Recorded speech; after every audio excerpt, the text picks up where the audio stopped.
Apologies. It does. So before we get into our win-win negotiations, which like I said, I love to negotiate, it's all part of the heat of the business, and you're at the end, part of you in your relationship with the client when it comes to finding that right home. You found the right home, and now we're going to start negotiating out the terms and sale price and things like that.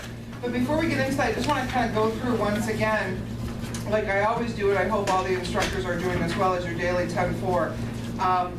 Did Debbie go through this morning with you? Yep. Okay. You didn't go through with me, so I want to hear the update. So how are we doing with our database? We got any people? 7. So where are you going to get your other 3? Probably at Home Depot when I leave here. What is the deal with Home Depot, guys? I have a connection there, and they get me leads for my database, and I am a little territorial. Is it the Northville one on 7 Mile and Haggerty? Unfortunately, yes. Man! What you need to do is go say hello to Jean. Jean is a fantastic, this is a fantastic story, not to get on a tangent, but Jean works in the appliances. He is a 65-year-old rock star. He has worked for Home Depot for, I can remember, but he was a radio listener of mine. They had listened to the show for about 2.5 years, and I was doing home shows at Rock Financial when it was Rock Financial. Right. And so we had this big setup booth and, tables and chairs, and we were doing workshops and stuff like that throughout the weekend. Well, Gene comes up to me and just acts like he knows me. Because he feels like he does, because he's been listening to the show so long, So it was a really humbling experience for me. Right, and so we just hit it off. He brought over coloring books and crayons and all this stuff. And so it was just a fantastic interaction. And so that was my first experience with him. I'm like, you know what, you're a cool guy, I want to become your friend. And so with my husband being in construction, and of course Home Depot is like his second home. So I'm surprised I was the one that introduced Gene to my husband, because he should have known Gene. From all the money and receipts I see that come from Home Depot being in the construction world. And so over the course of time, I've taught classes with Gene over at Home Depot. He also volunteers at, is it Saginaw? It's the Washtenaw Community College. Yeah, I went there. Yeah, for small business classes and stuff like that. Yeah, more hands-on experience, and so just a really, really cool guy. And so just recently, about a year ago, he came down with, I think, thyroid cancer. And so you would have never known, and never, ever once touched him. Mentally, he's so dismissed from what he's going through because of the person that he is. And so I have not seen him in probably about 2 months, but he gave me a lead just recently. I just listed the condo Novi yesterday, was from the lead. And so, but one of the things I get from Gene is that no matter what's going on that he doesn't have control of, he does know he has control of his perspective. So it's almost controlling the reaction to what's going on in his world. And it really humbles me, because there are times that even in negotiations, this business, life, because life happens, that things that are out of your control, it really comes down to how do you react to that. And what your perspective is really what begins to mold the outcome in a more positive light for you. And so I share that story with you, which is a fun story because you mentioned Home Depot, and I love that. But you'll have to go over there and introduce yourself and tell them that you talked to me and stuff like that, and then obviously ask him for some business. Yeah, hopefully he says, I'm sorry, Annette Compo is my real estate broker, but we'll test out the waters. But anyway, but yeah, just a really, you will definitely enjoy the, if you get interaction with him back and forth. So just a great guy. So who else? Who's been adding to their database? I've been in contact with a state representative, or she was a state representative for the state. Great. A good friend of mine from high school's mother, who I had a good connection with back in school many years ago. But so she's trying to give me some of her business contacts to add to my database as well, and I think that's a good one for me to add into all the stuff into. Well, and a lot of times, constituents will contact their politician head, or whatever you want to call it, their representative or their senator, their congressman, because they have problems with their real estate. I got actually quite a few leads for being in the short sale business years ago from lawmakers, because they knew that I was, processed with a that. lot of short sales, and I ran a lot of the loss mitigation, free services in the municipalities. And so I would get a lot of business from that. And so, you know, it is a really good source because people go to the lawmakers to, you know, when they have problems and questions and challenges and stuff like that, as well as municipal, like mayors and, you know, city managers, community development people. And that's kind of one of those things that by adding to your database, you should be networking within your local communities. So, like if you walk around Farmington and you talk to any of the government people or any of the chamber people, or they will all know me. Why? Because I'm on the board of directors, I'm an executive director for the Farmington Chamber. I donate a lot of time for that because that's where municipalities from my farming area, that's where they're at. And so I attend all the business, you know, ribbon cuttings. I handle all that stuff. Like right now I'm volunteering for the bond issue for Farmington, you know, public schools, which is huge because our kids need that money. And so if you come out to my house, which I have a bus stop at the corner, you will see the sign saying yes to the kids.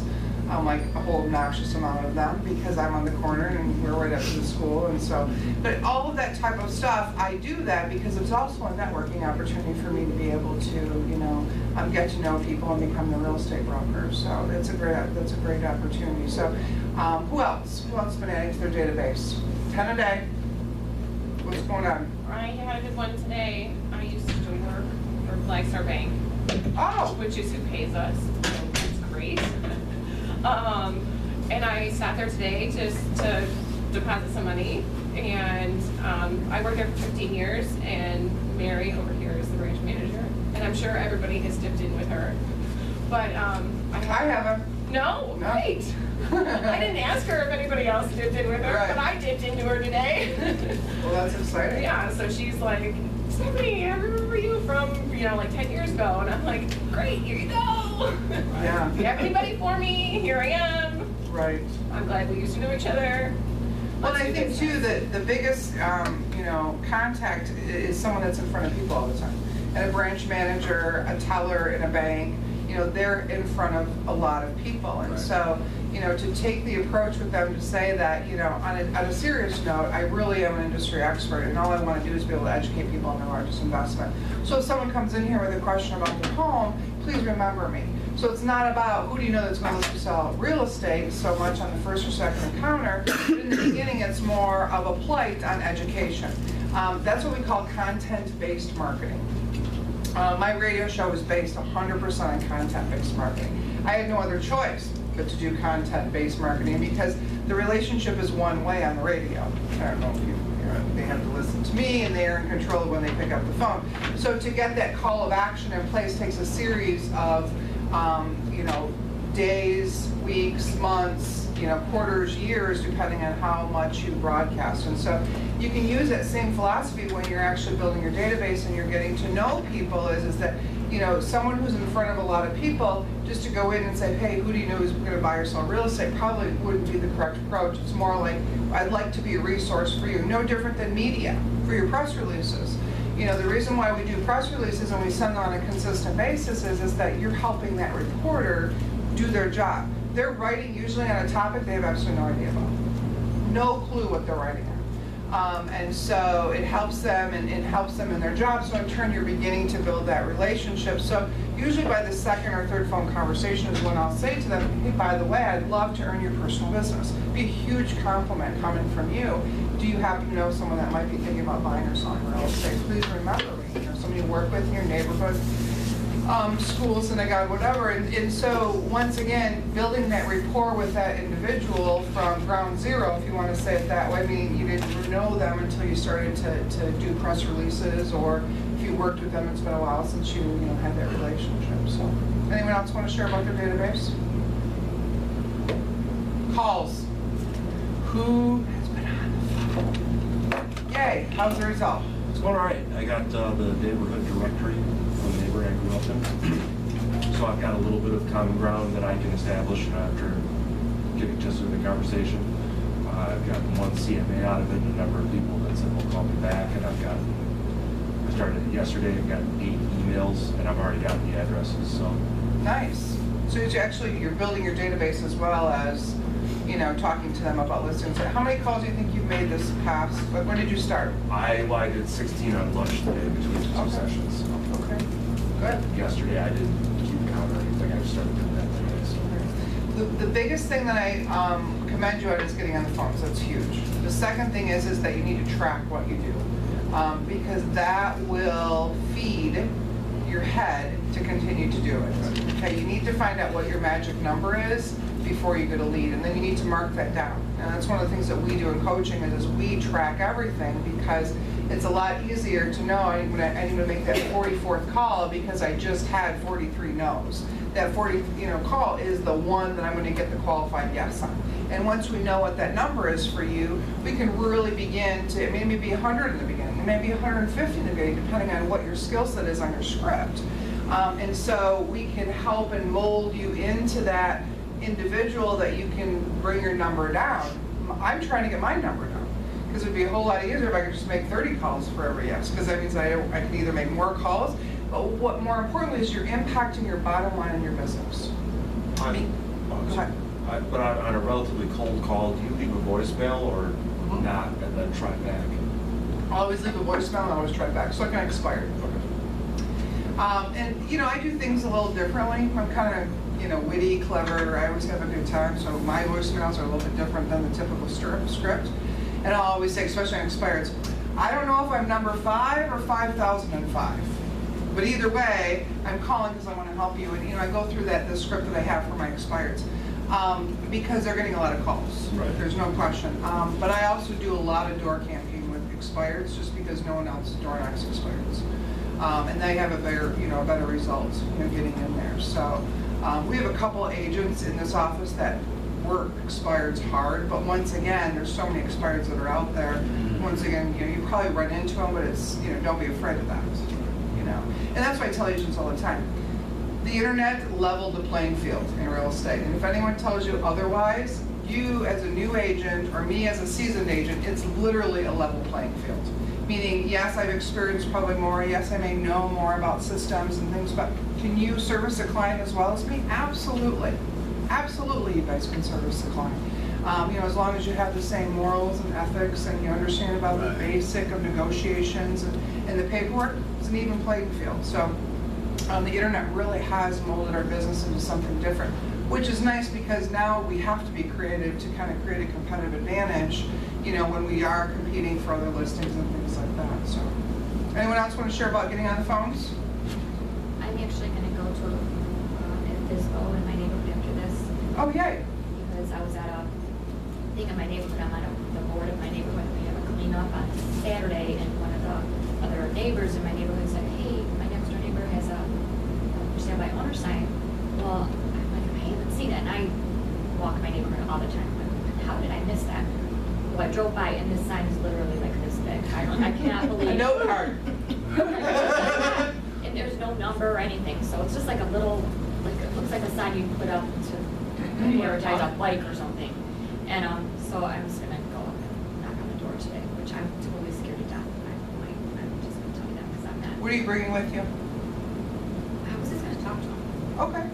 Do you think I should bring something? No, I'm just a question. I was just gonna say, hey, I'm in the neighborhood. Can I sold a few homes in this area and pretty experienced in the real estate market. I'd like to share a little bit about what the houses are selling for in this area to help you be able to sell your home on your own.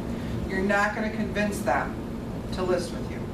What you are going to convince them over the course of probably a series of 1 to 3 appointments or stop-ins that you could probably get more for their house in a faster amount of time. But they're not going to know that unless you share market detail with them. So let the facts do the work for you. So if anything, going in your head and what the market's doing in that neighborhood, average days on the market, and say, we all know that you're only hitting a very small, literally, if the for sale sign is this big, a really small piece of the market. So even if you were out and hitting all of the market to sell your house, it's still going to be 29 days, or it's still going to be 35 days in this price range. The average going right now in the marketplace is about 28 days. So we know that your house isn't going to sell, unless you're through that marketing period, and that's if you happen to come across a buyer in your small market, marketing piece that you're doing. So that type of information is really good to share with them, because you're not telling them they can't do it, you're just saying, you've got some obstacles here, but let's try to overcome them, and I can help you do that. You know, just some interesting stuff about for sale by owners I'll share with you before we get into negotiations is I give out flash drives just as a way to create a competitive advantage, and on my flash drives is my personal information, but on that flash drive is a seller's disclosure. It's a lead-based paint, which are the forms that they have to sell as a for sale by owner in the state of Michigan. It also has on there the article that's published about how for sale by owners sell for less than what realtors do. So I let other people, a third party, you know, share with them that they're probably shortchanging themselves. And then the fourth piece of it usually is some sort of video that I've created for myself, explaining to them that I'm here for them, whatever they need, any question that comes up, or just qualifying buyers if they need help with that, if they have somebody that's kind of on the hook. I do have lender partners that are willing to help them through that, as well as title partners. So it's kind of like a little 30, 45-second commercial from me on that little flash drive. And it's awesome because when I call, I'm creating a competitive advantage because I'm calling to help them, but what am I doing? Exactly. I'm depositing in their head information about me, so when they do have the question, which 100% of for sale by owners are going to have a question. They're going to have a question. You just want to be that person that they're going to call when they get to that point, okay? And the other thing is that if they're a seller, guess what they probably are going to become? Buyer. Right. You know, another angle I do with for sale by owners is that let me qualify your buyers for you. You know, it's free. It's a service I do. You know, you're going to pick up some buyers from doing that. You're giving the for sale by owner a great service, and as well as that your mortgage partner that you have a relationship with is going to love you because they're getting all those buyer leads as well. And guess what you just did? You have now a vested relationship with a lender that you can shake their tree. You know, who do you know that's buying this land? Because I don't know many realtors that are calling you, giving you this many buyer leads through a for sale by owner program. And so those are some of the angles that I do with for sale by owners to build my business. So I may not get that listing, but I sure am going to get some business out of it, which is really critical. So, but yeah, and Lisa, you're a rock star. I mean, Lisa's a friend of mine, so of course I can say this. She knows so much about the business and is so personable. And whenever I think of for sale by owners, I think of you, Lisa, because I know how relatable you are. And usually with a for sale by owner, they want someone that's relatable, that's not after the listing, and Lisa doesn't have that personality. And so she's the type of agent that you should be worried about if you're doing any type of for sale by owners. Because the aggressive agents that go in there, they don't get the listing, you know, because the for sale by owner doesn't want to list their house. Not yet. You know, they have to go through that emotional channel process of them thinking that, you know, they're the expert in the marketplace. So, right? Do you ever offer to help the for sale by owner do an open house? Good, it's a great idea. Yeah, I've had questions on open houses. I've had lender partners go and do an open house, you know, for them. So before, but I personally have never done an open house, but that's a great add-on to that. So not to get on a shiny object tangent, but we're not talking about open houses or for sale by owners, but it's good to talk about because this is great activity, and the most important thing is that you got to do numbers. The number one thing that every single real estate agent that's successful in this business, the one thing that they do is what? Lead generation. If you're not lead generating, you will never be successful in this business. You have to lead generate. Sorry if you guys got into that and someone hasn't told you that yet. I apologize. But seriously, that's the only thing that's going to build your real estate business. I have a question. Back to what you were saying about the sale by owners. When you allow, when you talk to them, and they do allow you to pre-qualify their buyers. Let's say if you do have a buyer that actually happens to want to buy the house, how do you know, and let's say the buyer comes through you, they don't have an agent, they was just driving the neighborhood or whatever, but they are looking for a house. You get them pre-qualified, they are qualified to buy that house or any other house. So what do? I mean, you're not actually working for that for sale by owner, so you don't have to really push for them or to purchase that particular home. But if that was to happen and you work with, how do you get paid? You just go back to the for sale by owner and negotiate?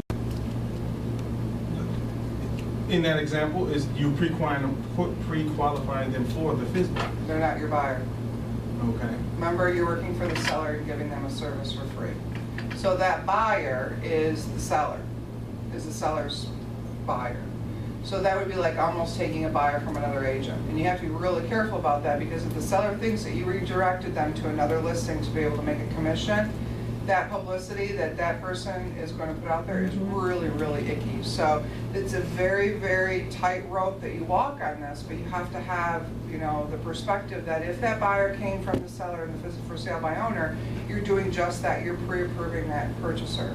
Now, I have a relationship with for sale by owners that they know me. They know I have a lot at stake if I didn't make the right decision. So it's nothing for them to send me, hey, Sally Smith called me yesterday, would like to see my house, will you pre-approve them for me? Yep, no problem, let me do that. Call Sally Smith, I heard you're interested in this house. Yes, I'm a real estate broker, but I'm only doing this as a favor for the for sale by owner.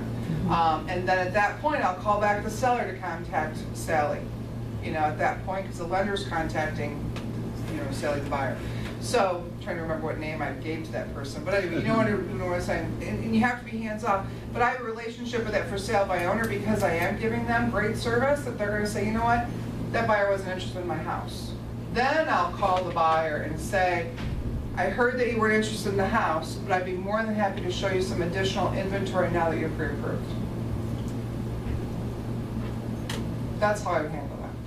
If you handle it any other way, fire, fire, fire, fire, hot, hot, hot, hot, and you will get burned, no matter what. You may pull it off a couple times, but it's still going to catch up to you. So that's kind of how I always handle for sale by owners. Now, open houses might be a little bit different, but once again, you're using the for sale by owner not for your business, but to give them a service, to build a relationship with them so they potentially can be either a client or they become part of building your database, if it's for buyers or for people that they know. So, any other questions before we jump in? Someone negotiate some property.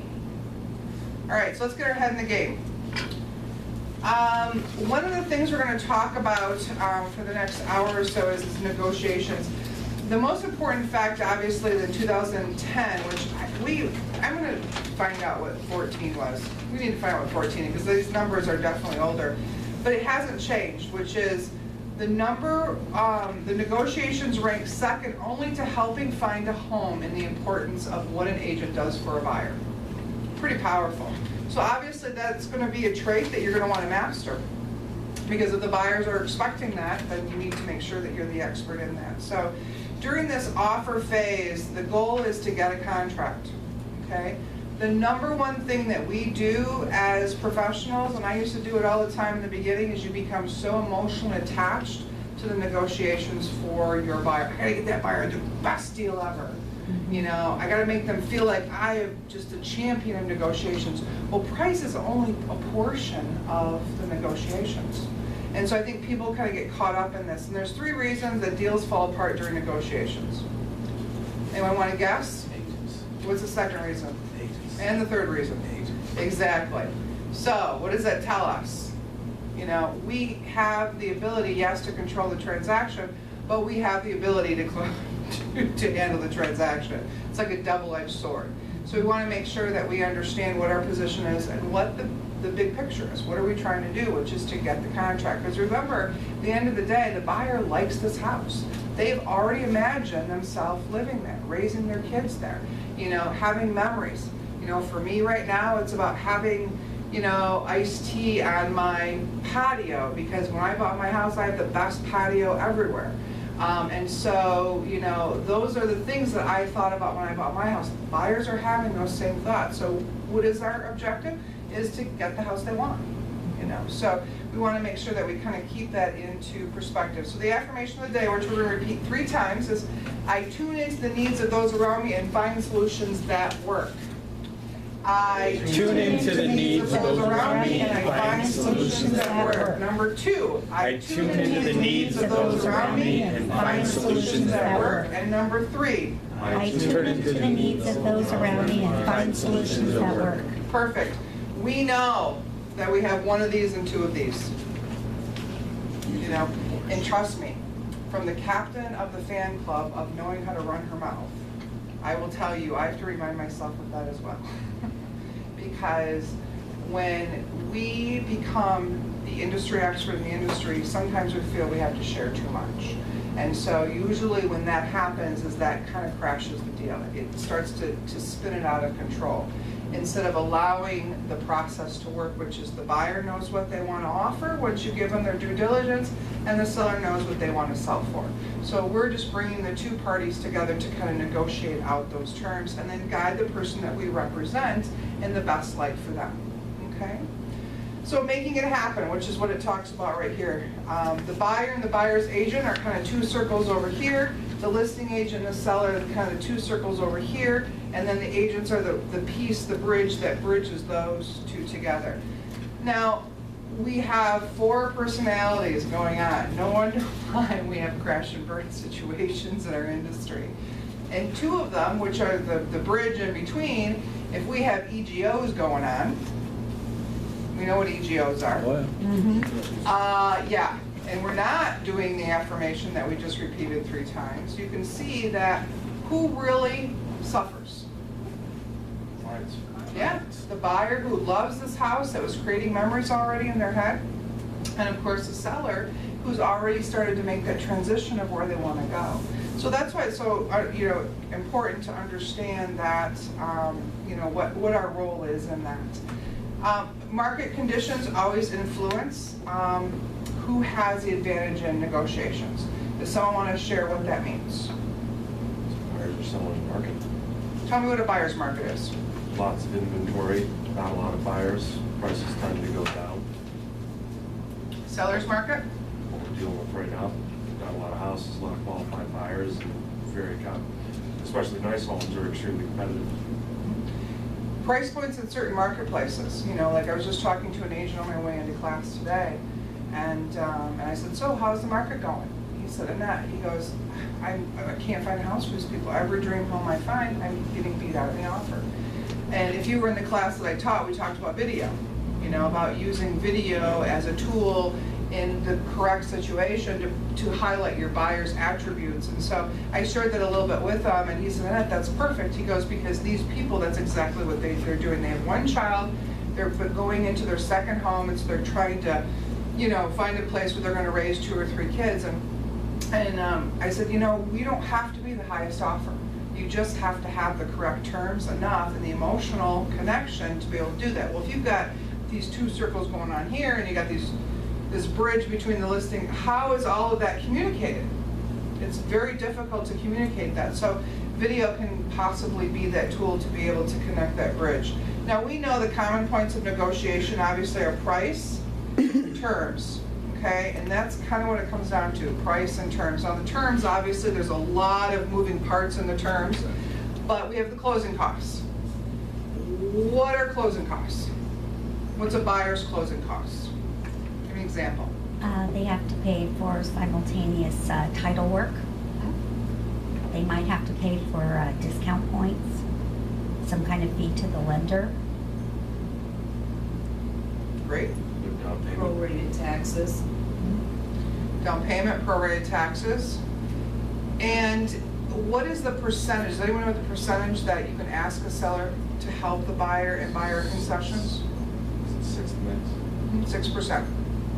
Yep. So now understand, once again, you have to play the video in your head about where are you at in negotiations. Is it your offer with the seller, or is it your offer and 4 other offers with the seller? And so once again, you have to kind of play through that and see, does that make sense? Does that put my buyer in the best light? Now, if they need that money, which some buyers do, they may have only been able to save for their down payment, and so they really need the help with their closing costs, then you may want to look at, obviously go back to the comparables and see where are you at in the parameter of days on market in solds in the last 90 to 120 days to see if maybe you can increase your price to reflect those closing costs in it. And so that's always an opportunity.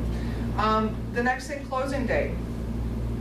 Have you guys ever, who's wrote an actual purchase contract? Oh, this is a class of newbies, we're all experienced here.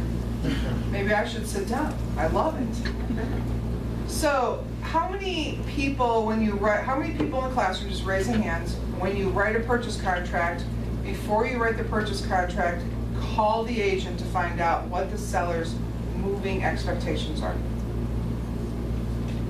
3? I think you would want to. Why do you do that? Because I want to match as closely as possible the seller's desire. Perfect. And that's important. If you're gonna write a purchase contract, you gotta find out what the seller's expectation is, because you could be the highest offer and want immediate possession, and they may be in a house build. I run into that a lot. And I can come in with my purchase contract that maybe isn't full price, but gives them potential of, 45 to 60 days of possession. Now you have to negotiate if it's gonna be PITI for a cost, principal, interest, tax, and insurance, or whatever the payment is on their mortgage, or sometimes I may even negotiate it free rent. That is a value if they're building a house. Well, how would you have known that? Unless you saw building plans on the kitchen table, which I doubt you would, it's gonna be hard to know what that seller's expectations are for possession. So knowing and understanding what that closing date is, I've even wrote purchase contract because my buyers were renting and they had the ability to be flexible. We put in there to be determined by the seller. Wow. Seriously, if you have no problem with it, let the seller determine what that is. What does that do to your offer? It sure does. It sure does. It tells the seller, not only are you giving them the window of opportunity and respect for what their possession time and what they need, but more importantly, the emotional bond of you are looking out for them. That you care about where they're moving to. High price value right there. What is that commercial? You can't put a price on it, or I should know. What is it? Priceless. Yeah, priceless. Seriously, it's priceless because there's so much value in having that. But once again, you have to know what your buyer's attributes are and what they can and can't do before you get into that. Conveyances. Any creative stories on crazy conveyances? I almost lost a deal on a hairdressing tub. Big deal. I had a hairdresser that we found a house that had the whole salon set up in the basement. Okay? It was attached. It's plumbing. It's attached. There's no other way. Yeah, it may potentially be a chattel in the industry, but it's still attached. So at the end of the day, if you didn't negotiate that out appropriately, or if there's maybe an exclusion that you didn't see in the MLS or in the disclosures, that potentially can cause a problem. So anything that's a little bit different, I always talk to the purchaser and say, what are your expectations? And I ask them, is there anything in this house that you absolutely need or are in love with that you need? I mean, I've had problems with benches. Crazy things, they had those old church benches when you first walked in. It was a big foyer when you walked in. That was huge for them. And in their head, they're thinking it's attached because they think it's a church pew. Well, church pews are attached. I couldn't possibly think that way when they told me that, but to them, that was their reality. So if it's their reality, I have to make sure that I understand that. So would that be a problem during negotiations? Of course it will be. Will it make the emotions higher? What happens when we have high emotions? Emotions are high. Yes. Exactly. People aren't thinking straight. They just aren't. So we want to make sure that we understand what those conveyances are. Now, obviously, based on our marketplace, anything that's attached, and I always tell my sellers, if you need a screwdriver, a hammer, whatever, to get it off the wall, floor, leave it. If you can pick it up and take it with you, or unplug it and take it with you, then it's yours to take. So what about the new TV stands? Because obviously TVs are now on the wall. The brackets stay, but the TV can go. Right. Just want to make sure we all understand the brackets have to stay. So. Earnest money and option fee. Tell me a little bit about earnest money. How can earnest money play into a buyer putting an offer in on a property? Put more out there, they're going to take more. So. No, you're perfect. Share. Yeah, if you put more out there, they're going to take your offer more seriously because you have more skin in the game. If you're throwing $1,000 around, for some people that's a lot of money, but not for a $300,000 house. Perfect. Something to add? Right, well, yeah, kind of the same thing, and I hadn't actually thought about it. I had a multiple offer cash buyer last year who was purchasing in Royal Oak, and the agent said to me, he said, well, I've got like 11 offers on the table, Beverly. He says, and your buyer's cash, would you be willing to put up $5,000 earnest money? I said, absolutely. And so of course we have a deal, but, you know, and it was because, you know, of that earnest money and cash buyer, but there was another cash buyer, but I didn't get the highest ED, so Sure. that's. And that's really what it comes down to. You know, both of you are correct, which is the value proposition of the seller was, what does the seller want? They want to sell the house, but more importantly, they want to sell the house. So selling the house to the seller is not the negotiation. Selling the house to the seller is when they get a check or they're relieved of a mortgage. Okay, so the Right. negotiations is only a piece in this process. So we have to remember that. So what does a $5,000 earnest money deposit do to a seller's thoughts against a $1,000 earnest money deposit? Makes them feel like they're closer to getting a check or getting relief from their mortgage. That's really what it feels like for them. And so once again, using that, you know, as a tool to do that. So repairs.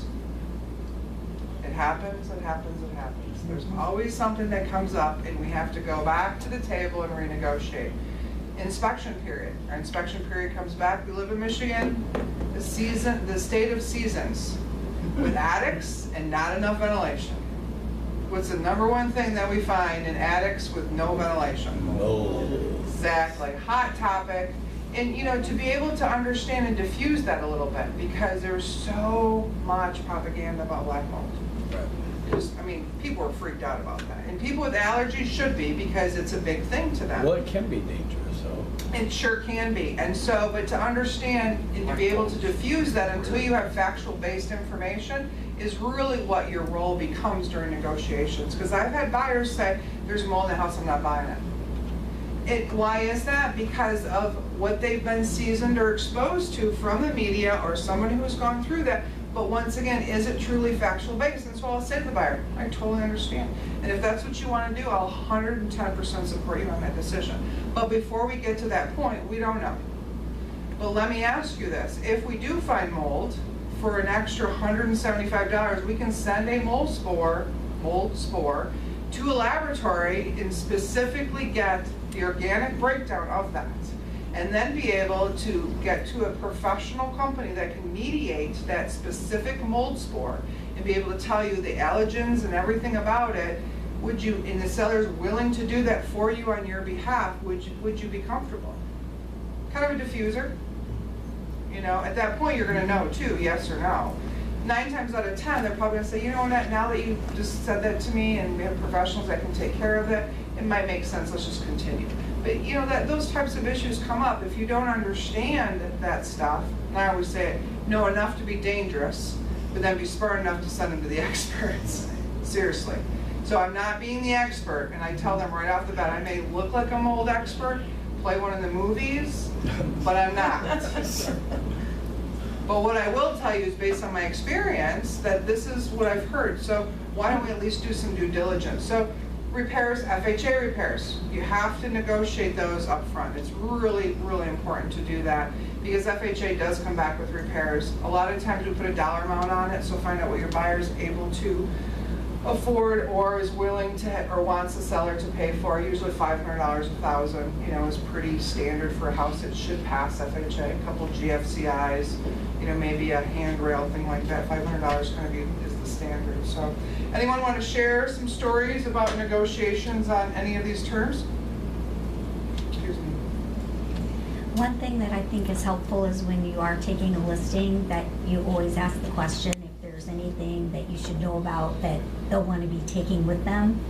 So you can state it in the exclusions. So when somebody has the sheet, oh look, that fixture is excluded, just so you know. Right. Because what's bad is when they write the purchase agreement and expect that everything is coming with, and then all of a sudden it's the takeaway. Right, and And Tracy's people don't like correct. it. I've had a chandelier from the great-grandmother. It's always the chandelier. If you walk in, there's a big chandelier, don't just specifically say to them, do you want that? Because if you do, before we go any farther, let's replace it. Before I even get pictures and lay it out, let's get it down. Tracy, that's a great addition. Do you have a comment in the back? I often see exclusions are down in realtor remarks and not in public remarks. Why wouldn't you put them in the public remarks to take the stupidity of the other realtor out of the equation so they can not tell their client about the exclusions? For one is marketing. Right. You know, you don't want it to set your house up that it's not being marketed properly or giving them some sort of an impression that you're taking things out of the house that normally would have been something that would have stayed. That's exactly what you're doing. Well, I realize that, but marketing is just that. Media 101. Represent all the positive attributes of the house, not the negatives. Just how it works. But that doesn't mean that you're gonna say fabulous chandelier in the dining room when it's not included. Right. But by placing exclusions in the public remarks, that also takes up valuable real estate in terms of copywriting. Sure. That sucks away what you One can do. place I have seen exclusions is seller disclosure. And that's probably a more appropriate place to put exclusions than in the realtor remarks. Yes, it seems like it should go somewhere that the buyers Can see it or has access to it, yeah.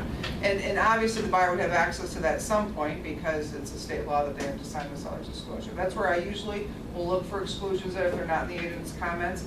But at the end of the day, if you're a solid listing agent, the objective is to avoid any issues because you're already gonna have objections.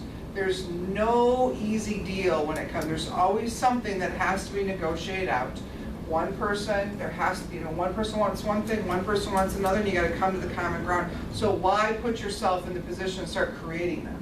So as a listing agent, you definitely wanna ask your sellers right off the bat. I don't exclude anything that, on my listing contracts, I make them get rid of it, take it to a storage unit, take it wherever they're going, or if it's a light, a fixture, whatever it is, to replace it with something. So that way there's no false expectations.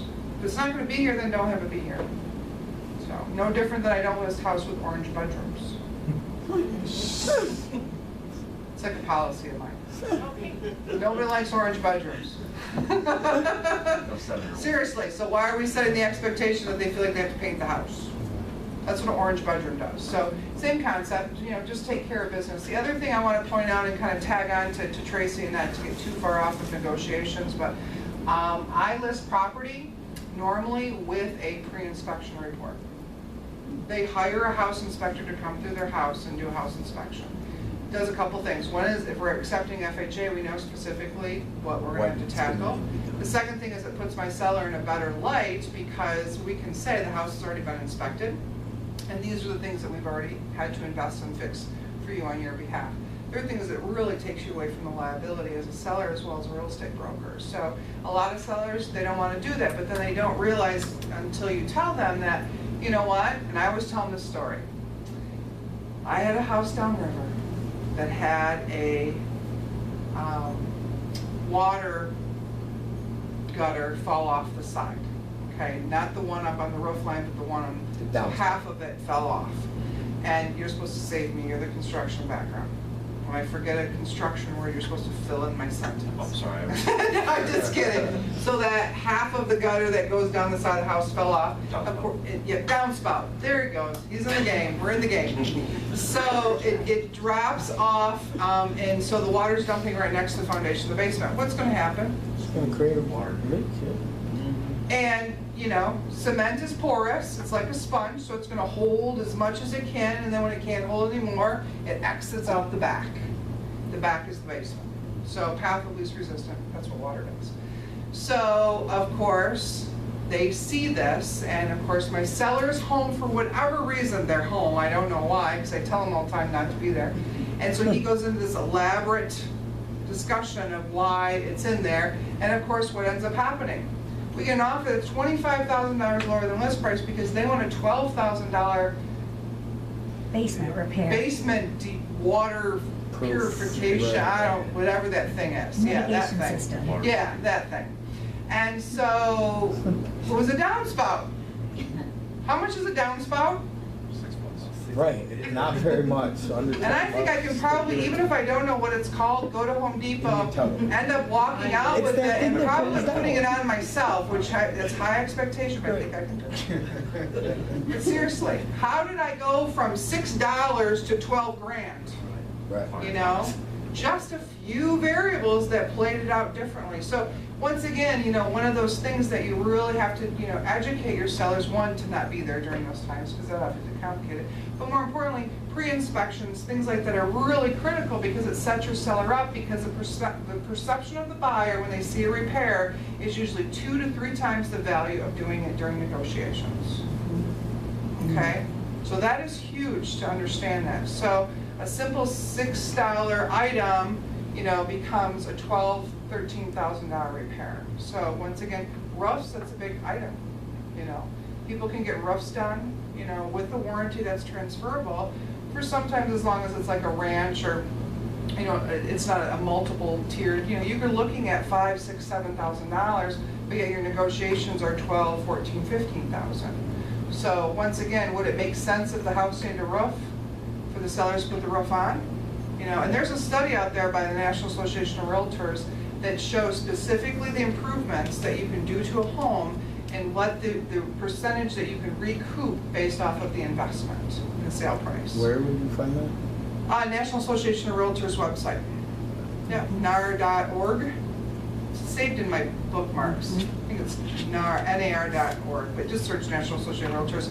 And it's called Sellers Reinvestment or Sellers Construction Reinvestment.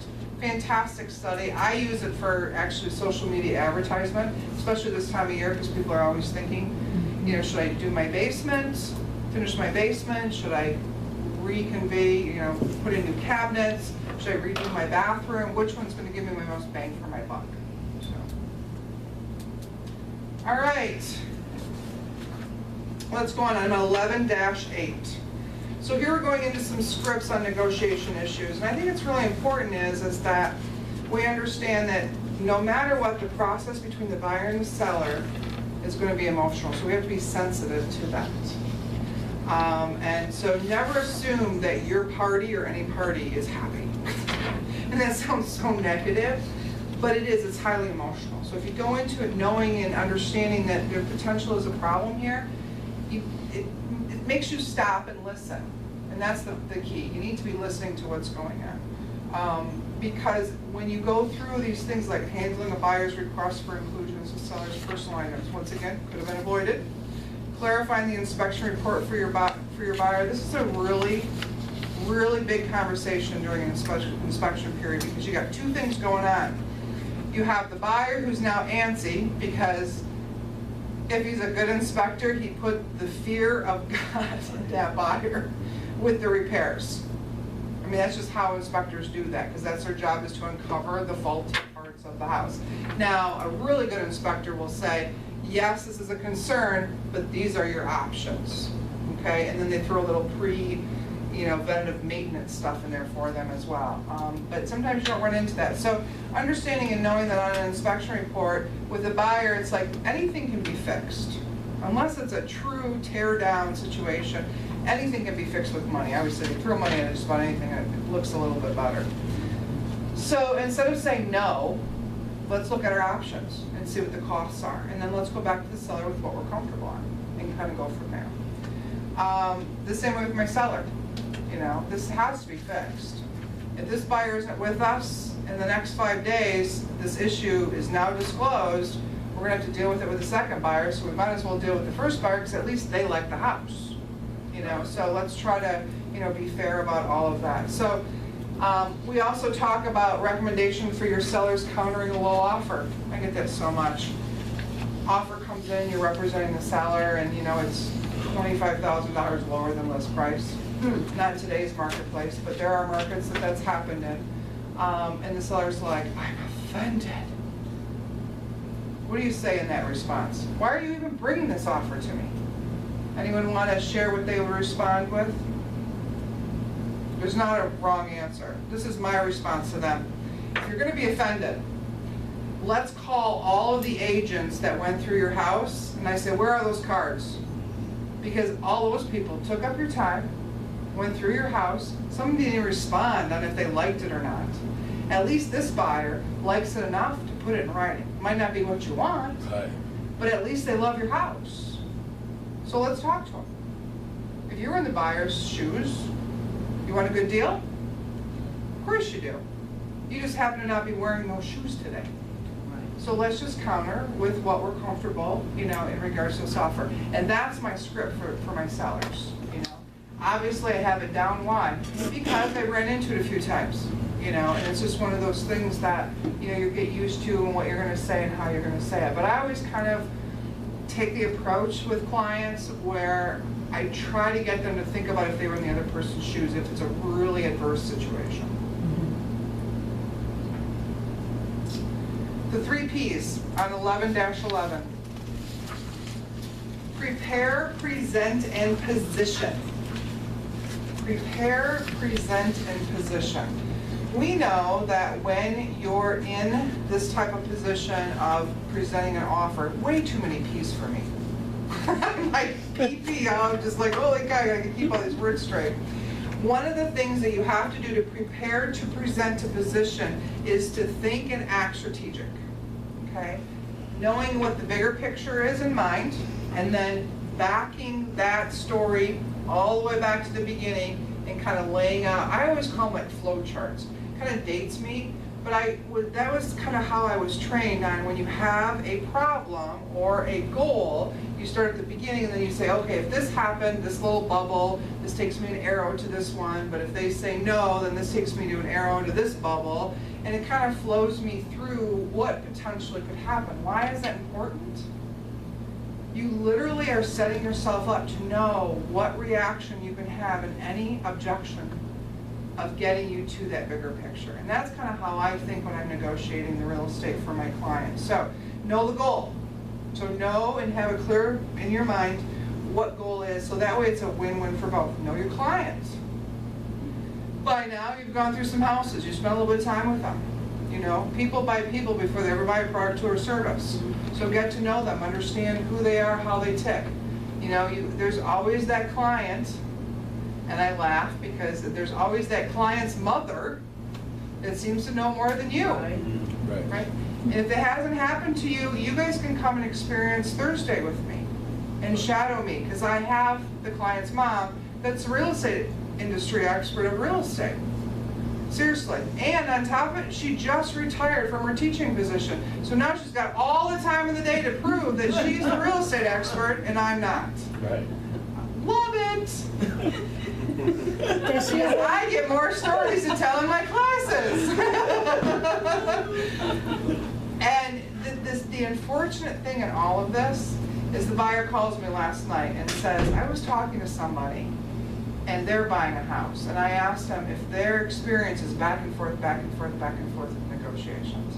And they said, no, that's your real estate agent must not know what they're doing. But seriously. What was your response to that? Well, this is the buyer calling me to tell me that, you know, and she said, Annette, is it really always like that? And I said, no, it's not supposed to be. And I said, and I apologize, because I didn't take control of the situation. And I said, and shame on me for doing that. And because of this bad experience that you're having, I apologize. I said, because at the end of the day, we should have known about appliances, we should have known about the tractor in the shed, we should have known about whatever we've had to talk about for the last 7 days that the mother has uncovered over the course of a period of time. But when I explained it to her, and she says, my mom is the one who's been, and I said, like I said, it's my fault. I should have taken control of the situation a lot quicker, and I chose not to, because it was your mom. I said, but that doesn't make that your mom did anything wrong, it just means I wasn't in control. I'm not going to finger point. But she says, I really appreciate you walking me through, because I know my mom, I've had her my entire life, I know we have issues. So it really kind of, you know, took a really awkward situation of me not wanting, all day long, every piece of my body wanted to say, you're right, it was your mom, that crazy lunatic. But what was the bigger picture? It's about the contract. It's about getting her into this house You know, she's a teacher. The house is set up for a roommate situation where they can close off part of the house. She can rent out part of the house where her payment's going to be half of what it is. I mean, this was her house in Farmington Hills I sold to her. It wasn't about her mom against me. You know, it was about that. And so when you had that attitude, as much as I had to fight against it, I couldn't say that, you know. But what I could explain to her is why there was challenges in this, you know, why it was this way. And everything worked out, you know. We got the tractor out of the shed. We got all the wooden tables out of the garage.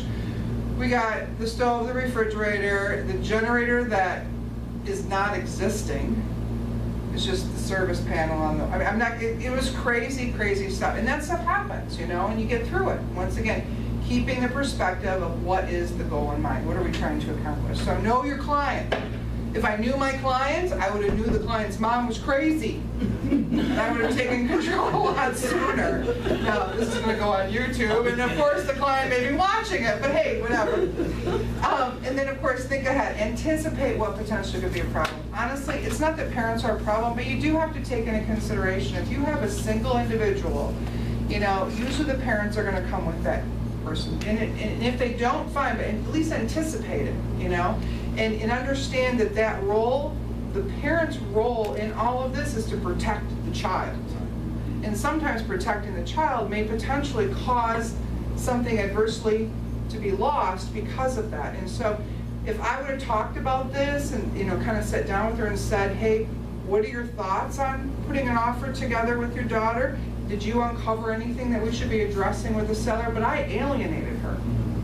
I didn't ask her those questions. And so because of it, those questions are going to surface. And they did. They surfaced after I started the negotiations. So I didn't do a very good job. So when I was sincere and I told her it was my fault, it's absolutely my fault. 30 years of being in this industry and I made a mistake. Oh my gosh. You know, it happens. And so I share that story with you not to say that Annette Compo is vulnerable, but I am. You know, we have to really take into perception or perspective what is going on in the whole transaction. So, set clear expectations, especially if you have a seller that's out of state. And of course, since this ordeal is going on, guess what else I have going on in this transaction? It's an estate where the trustee is on the East Coast. Didn't set that expectation very well either.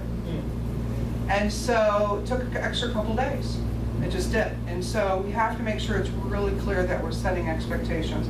So if it's a foreclosure, I find this a lot where people were selling foreclosures and they wouldn't tell the buyer a true expectation on when their offer was going to be responded to. You know, when I was selling foreclosures back in the day, I would say to them, don't expect a response.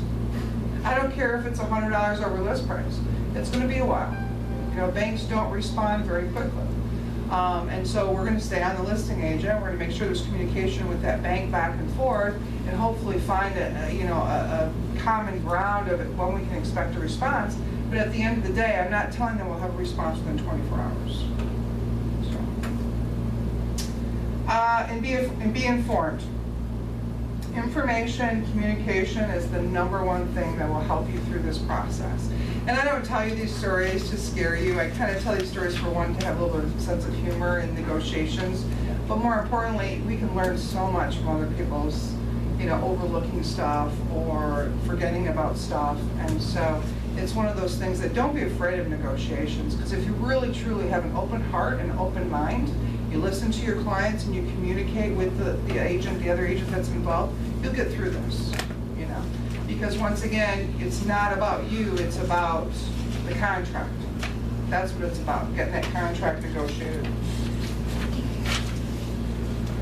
Okay, so we're going to go through a couple scenarios on 11.3, which I always love these because kind of makes you start thinking outside the box. So the scenario on 11.13, oh, did I say 3? 3. Yeah, sorry about that.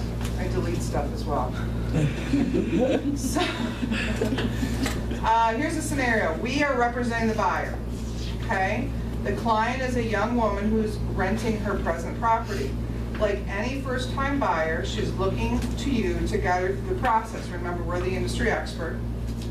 The asking price for the home that she really loves is $175,000. The house appears to have evidence of a roof leak, but it's listed as is. I love that. What does that mean? Right.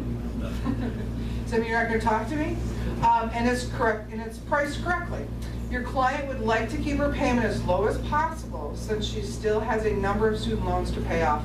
Okay, we just talked about all the millennials that are buying houses right now. Right. Seriously, it's a common issue about student loans. So I understand about keeping, their mortgage payment down. She wants to write an offer for $155,000, $20,000 gap in between. Questions to ask your client. What do you guys think that you should be asking your client so you can find out how you're going to write this negotiation up on paper? All right. I mean, are they prepared to, I would ask them, are they prepared to begin looking for homes again if this offer isn't accepted? I mean, coming in that low in a market where obviously it doesn't account for that. Great point. This would be a great time to pull your comps out again and say, okay, this is what the comps show in the last 30, 60, 90 days that have sold in this neighborhood, okay? And let's say it's 174,000, okay? So is 155 your actual price? Or is that just where you want to start off at? And at that point, I may even say, you know what, I'm going to give the listing agent a quick call right now while you're here, and let's find out if there are any offers on the table. And how many showings are taking place between now and the next 48 hours? Another good thing to be asking. Why? Because every single showing has a potential for another interested party. Okay, it's not to squeeze the buyer to get them up in price, but what you're doing is you're setting expectations for that buyer of what market are they really in. Okay, we all have a great price. If I can get a pair of shoes for $9.99 that were normally $19.99, it's a good deal to me. So of course I'd like to get them for $9.99. Do you know how many times I go into Macy's and ask the checkout person, "You are so fantastic. Do you have any of those 20% off coupons for Macy's?" How many times have you guys done that? Why? Because even the clearance price, if I can get it cheaper than the clearance price, I'm going to ask for the 20% on coupon. It's just how we are as humans. So it's our job to help them understand that market that they're in currently when purchasing that house. What's another question you should be asking? Does she have money to pay for the roof?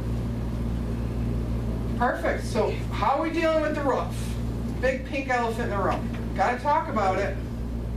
Are you expecting the seller to pay for it? Are you going to pay for it? If you're paying for it, where's it coming from?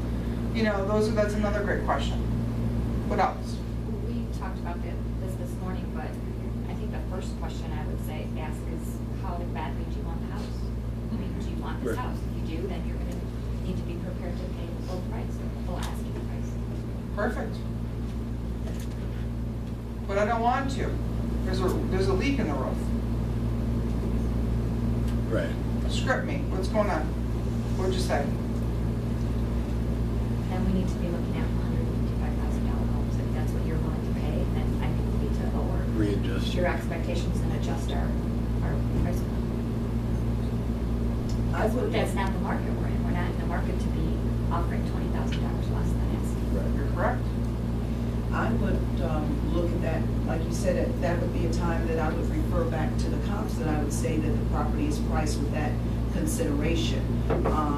If it is, and then if it isn't, I'd say that, perhaps you can have a full roof, a complete roof put on, 3 or 4 years from now, but let's look at maybe consideration of patchwork. Sometimes it's just the vent around, how the roof has a vent, and sometimes it's leaking, or around the actual chimney. Sometimes they're just little tuck points that need to be satisfied. It's not actually a roof that needs to be replaced.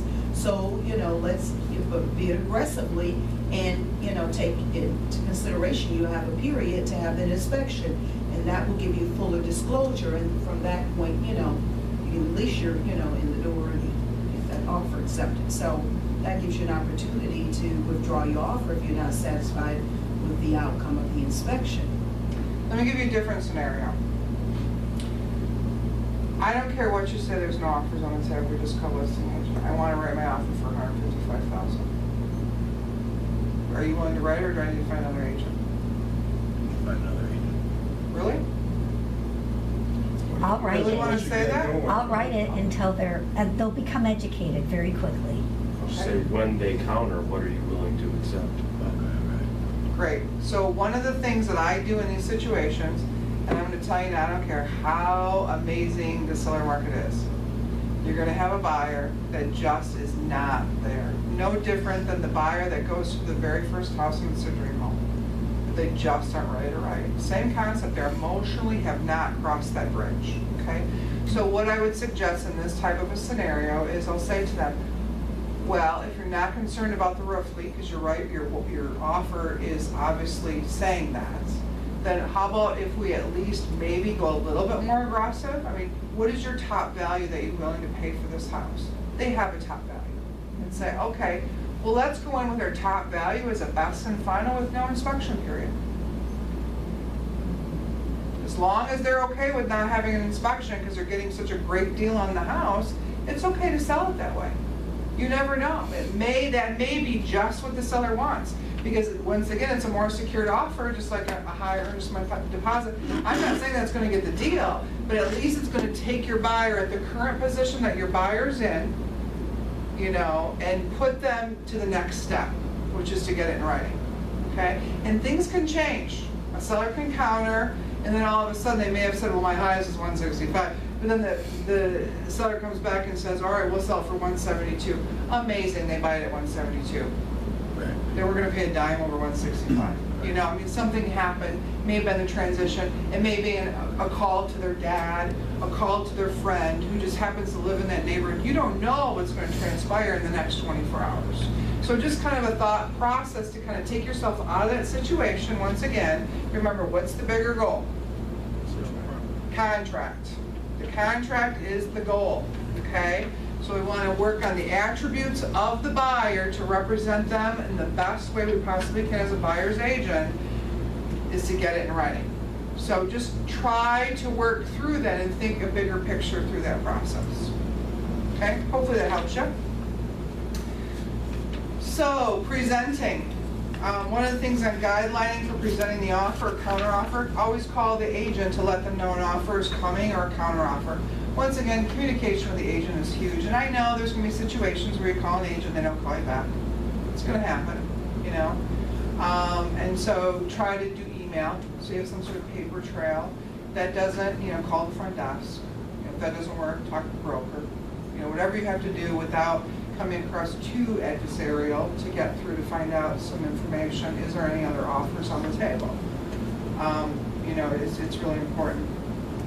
Pay attention to nonverbal cues. Anything that has to do with practical, putting your presentation of your person, smile face-to-face meeting. You know, the challenges with all of this in our industry is because technology has really removed this whole process of negotiations between the agents. And it's a little unfortunate, I really believe it is, because when you had to physically run the offer over to their office, there was just this time, you know, it was like belly to belly, and you got with the listing agent if they were in the office, or you got with their assistant, and it put things into a more personal basis. Now I just scan, or we don't even scan, now we have dot loop. I mean, I actually listed the house while I've been going out there. It was the oddest thing for me, and I felt like I was missing something, you know what I mean? Because I was missing something. You know, I didn't go to the house. You know, once again, is that important? I believe it is. I think that step in that process of listing is important. Same thing with, you know, presenting offers. So we want to make sure, even with the best technology, we don't want to lose sight of anything that potentially is going to, you know, not work in the favor of your negotiations. So take that into consideration. I love this next one. Be quiet once you present the offer. First person speaks. I got an offer a few months ago from an agent. And she must have she blew my phone up when she presented the offer. So when you're talking to sellers, buyers really want to know. They really love the house in that. They really do. Okay. Their offer doesn't reflect that, but okay. You know. And well, you know, they've already sold their house in that. They really need a place. You know what? It was just like over and over and over again. So I went to my sellers and said, counter. Right. Why not? counter for full price. And this is what because I was a seller's agent, so I said, counter full price. And let me just check to see how many showings we have in the next 24 hours. Oh, we have 7. Perfect. Offer got accepted on the counter. Accept my offer. I'll call all these agents and tell them showings are canceled. You know, using that as part of your negotiation. So once again, understanding and knowing, is it taking unfair advantage of the buyer's agent? No. They're the one running their mouth. I'm just the one listening. So a lot of times when we get so involved with it, we just are excited, especially when it's like our first deal. You know, I remember my first deal. Holy cow. I was fired up. Let me meet with your sellers. I'll get them the signature. You know, so we want to make sure we kind of keep everything in a perspective of what we're trying to do. And of course, this is one of the things that I like to focus on is stay calm and relax, especially with the other agent. You know, things can get a little heated. You know, especially sometimes people take stuff personal, and you know, you can't take it personal. You know, and if I notice that a listing agent or a buyer's agent is starting to get kind of offended by working with me, which doesn't happen that often, surprisingly, I'm pretty cool in negotiations, is I'll say to them, I say, well, you know, this isn't about you and I. And I'll even say that, it's not about you and I. You know, I want your client to get this house as much as I want my seller to sell it to them. You know, so let's just work through this. You know, we can do this. But there is, you know, you don't know what that agent went through the prior 6 hours before they're talking to you. And they just may be uptight because they just got in trouble with the spouse.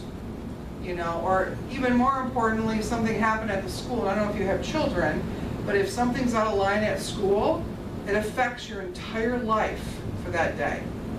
And so you don't know what's going on. You know, they may have had 4 deals crash. So, like I said, be the bigger person and say, hey, it's not about us. You know, things happen. You know, we'll be able to get through this. Let's just kind of work through it. What are your thoughts are? What are the next steps?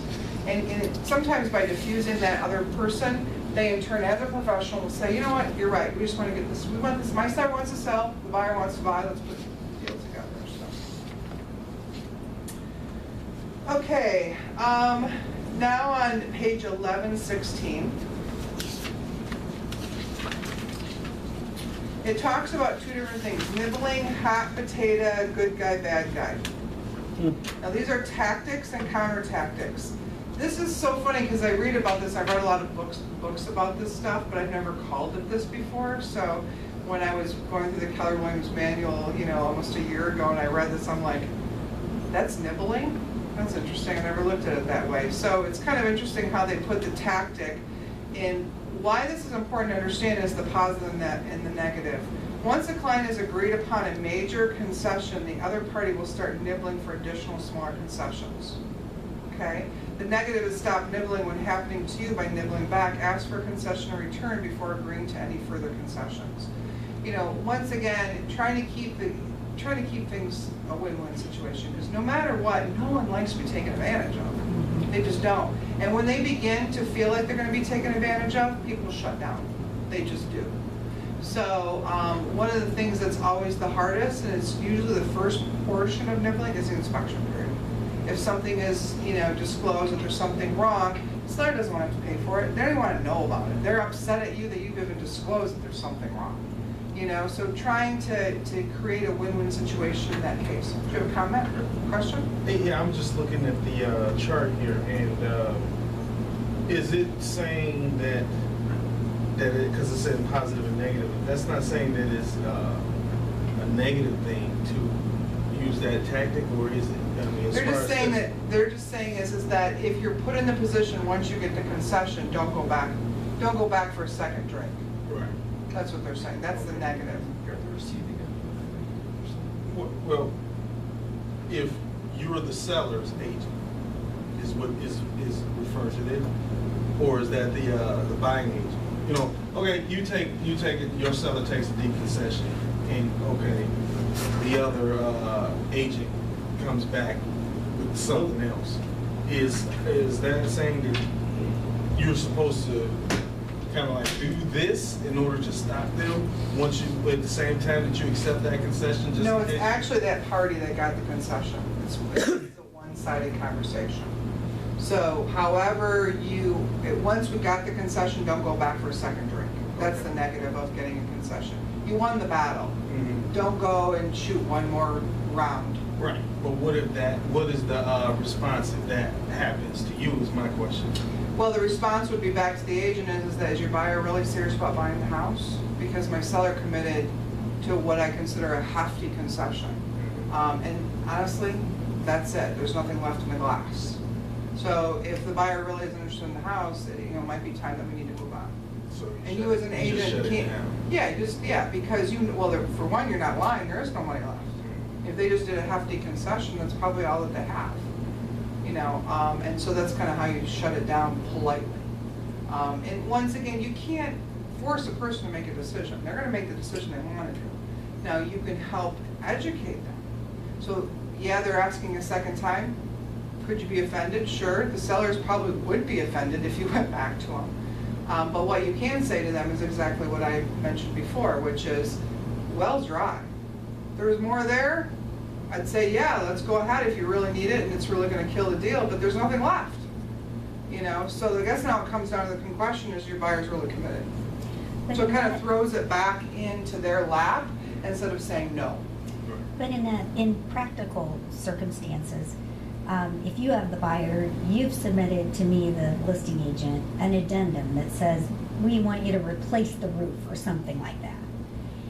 And that comes back to us. And then if we say, yes, we will replace the roof, we're signing off on that addendum. This basically is just saying that you're trying to then add a second addendum or something like that, which really isn't done usually. Right. I mean, once Right, that right. has been agreed upon, this will be very unusual. Right. So I think, Annette, the other thing is just what you're saying, don't commit verbally on the behalf of your seller for anything, because if you just follow the paper trail, it should be resolved. Sure.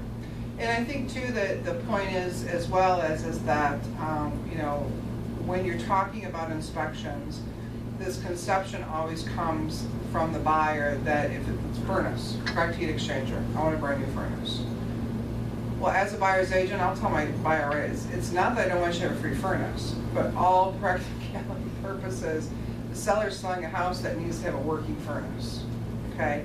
So brand new, 1970s, whatever, unless it said that furnace was brand new in the MLS, the expectation they gave that buyer is that they're selling a house with a working furnace. So to be fair on all sides and to walk into this with clean negotiations, I'll tell my buyer, you have to pay for some of this furnace. You're benefiting from having a brand new furnace with a warranty. There was no conception when we went through this house that you're getting a brand new furnace with a warranty. So what is realistic, what is fair, and then let's talk about what can we financially commit to. So sometimes there's no money there. Well, that means, okay, I've gone to the sellers and says, we'd like the furnace replaced, but we're willing to increase our price by $1,000. Seems pretty fair, and then see what the seller says. That's kind of that back and forth type of scenario that we're referring to. So why they talk about the positive and the negative is that sometimes agents will get so personally involved in it, they want the brand new furnace. Well, is that really fair? I mean, if you can get it, sure. But really, as the seller, are you going to probably agree to that? Well, there's other things that are going to play into it. What's the purchase price? Right. Yeah. If it was someone that paid overpriced for the house, Yeah. it was listed for $180, and we were an offer for $184, and we found out that there's a cracked heat exchanger, I might go in for the free furnace. Yeah. So like I said, there's a lot of things that have to play into that. But more importantly, you're looking at the bigger picture. Trying to be fair in this whole world of negotiations, as well as protecting your client and making sure that they understand and they're educated. But at the end of the day, the seller doesn't have to provide you a new furnace. They don't have to.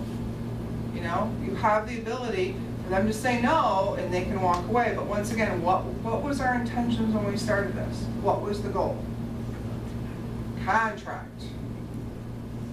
That's why it's so important when you see these tactics of going back and forth and they say the positive and negatives, it's just to get you back to reality, which is it's about the contract. Remember, the buyers want this house.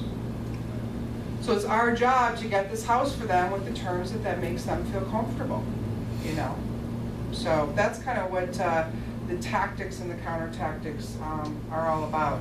And if you ever get into a position like this, so many people around here that you can talk to about that. Always go up the ladder, start there first, and then work your way down. Probably don't want to talk to a new agent when you have an opportunity to maybe talk to Pete, our broker here, broker of record. That's where the first place you should be going when you're in this type of situation. And then if he's not available, then start looking for what we consider associate brokers who've been in the business, to answer those questions. And the neat thing about being here at KW is that's the culture. That's who we are. All right. They kind of go through that again on 1118. Down at the bottom left-hand corner, it says, remember your goal is the signed contract. Control what you say to anyone that's involved in the transaction. By creating anxiety for your client, you're reducing their leverage in negotiations. You're distracting them. You're becoming that silver object, of what we're trying to accomplish, which is a signed contract. Don't tell too much. There's no reason to tell your client's motivation, and don't be so attached to the outcome. I share this a little bit about best and finals. If you're in a multiple offer situation, if you have a smart seller's agent, they'll call a best and final with their seller, which kind of tees up all the offers against each other to kind of come up and squeeze the stone for every single penny that's out there with these buyers. I've been in that situation multiple times, and I always say to the purchaser, this is not game playing. You go in with your best and final, and you give me what that number is. And if I come back to you and I say to you, we didn't get the house, you will never say to me, I would have paid $1,000 more. You would have said, that's okay, Annette, we wouldn't have paid that for that house. So if that amount is $140 on a house that's listed for $130, and your offer is $140, and it isn't $141, it's not $142, it's $140. And so knowing and understanding and educating them that, yeah, we all would like a great price, but the house apparently is listed at a great price because there's a whole bunch more buyers that think the same thing you do. So now let's go in with our best and final, put our best foot forward, and that's kind of that conversation by helping the purchaser through that, that environment. It's hard to know what a best and final is. And it's so funny, is as many times as I say that, I always have a buyer that'll say, well, what if you offer them $1,000? It's too late. Accept an offer. We had this conversation. Right. Not to be rude, but seriously, we had this conversation. I said to you, if your highest offer was $141, then we should have been offering $141. And another tactic that I'll use with my purchasers when they say, well, my highest offer is $140. Well, what if someone else offers $140? Can we offer $140, $112? Just in case we tie with somebody else at $140. And they'll say, well, yeah, that kind of makes sense. And I say, okay, are you comfortable with that price? Is that your best and final? You wouldn't pay a penny more than $140,112. Why do I say it that way? Because I'm trying to avoid the conversation about when I tell them that they didn't get the offer, we didn't pay $142. So you just try to set yourself up in that scenario with your purchasers so they understand. It'll happen. You'll still get the buyer that says I would have paid $1,000 more and go offer it to them. It happens. So just trying to avoid that as much as possible. So property that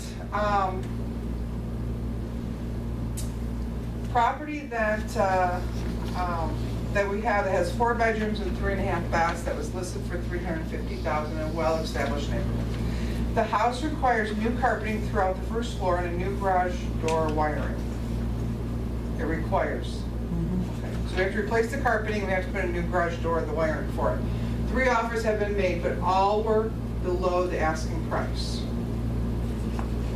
So as the buyer's agent rule, the buyers are making an offer for $340, $10,000 less. They are pre-approved. The buyers would like to close in the shortest time possible since they're moving from out of state and need a home for their family. Since they're leaving their appliances in their current home, the buyers would also like all the appliances to be included. Are they serious? Yes. Yeah. I think they're serious. You think they're serious? I do. Okay.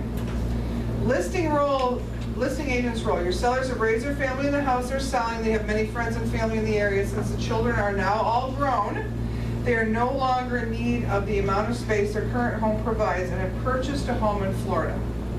I'd like to be this scenario very soon. They would like to give all the appliances to their daughter who's just gone through a divorce. They will not be moving until they have sold their current home, and although they would like to get to Florida as soon as possible, they're ready to stand their ground regarding the price. So let's take a few minutes to review the scenario. I want you to begin to share with me how you would set up a win-win negotiations with us. Give you like 30 seconds. So I want to know what your first thoughts are. It says 1 to 2 minutes, but I'm not going to give you that. So we're assuming that the listing agent has excluded all of the appliances, which is highly unusual, Right. right? Or at least didn't put them on the listing. Saying that they were included. Right. Okay. Remember? Right. Some Good listing point. agents, they just won't put it on there. Doesn't mean they won't leave them, they just leave it up for negotiations. Gotcha. I just did this on the condo in Novi. So who wants to begin?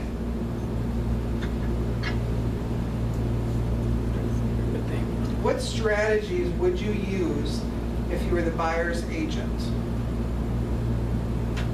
when calling the listing agent? What's the first conversation, what's the first sentence you're gonna have with them? First things last is that their final offer. See if they can go higher to include maybe to cover the cost of the appliances and the carpet.